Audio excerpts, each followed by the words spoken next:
Unlocking language. Harnessing the power of a thesaurus. Hello language explorers. Welcome back to our English language learning series.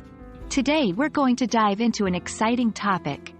Using a thesaurus to find synonyms and antonyms.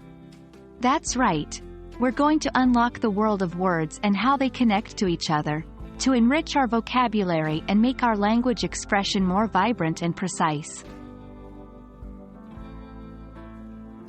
Let's begin at the beginning. What is a thesaurus?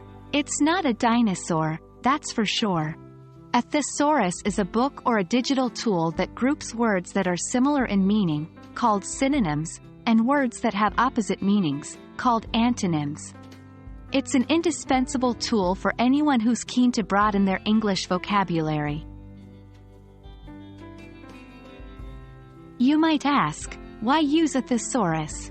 Well, variety is the spice of life. Using a thesaurus allows you to avoid repetition and make your written and spoken English more interesting. Plus, it can help you find the perfect word to express exactly what you mean. Think of it as your personal word treasure chest. Now, let's start with finding synonyms. Suppose you're writing a story and find yourself using the word happy too much. Let's look it up in the thesaurus. You might find alternatives such as joyful, content, pleased, or elated. Each of these synonyms carries a slightly different shade of meaning, helping you to communicate more effectively. On to the opposite side of the coin, antonyms.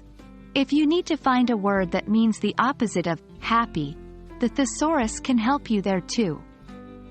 You might find sad, unhappy, discontent, or miserable. Again, each word offers a unique flavor, and using a thesaurus helps you choose the one that fits your context best. It's time to get some hands-on practice. Take a piece of text, maybe a paragraph from your favorite book or an article. Try to find synonyms for at least 5 words and antonyms for another 5 words using a thesaurus. Notice how the meanings of sentences subtly change as you substitute words. And there you have it, friends. By using a thesaurus, you can make your English more vibrant, expressive, and precise, whether in writing or speaking. Practice regularly, and you'll be amazed at how your vocabulary expands. Until next time, keep exploring, keep learning, and most importantly, keep expressing yourself in this beautiful language we call English.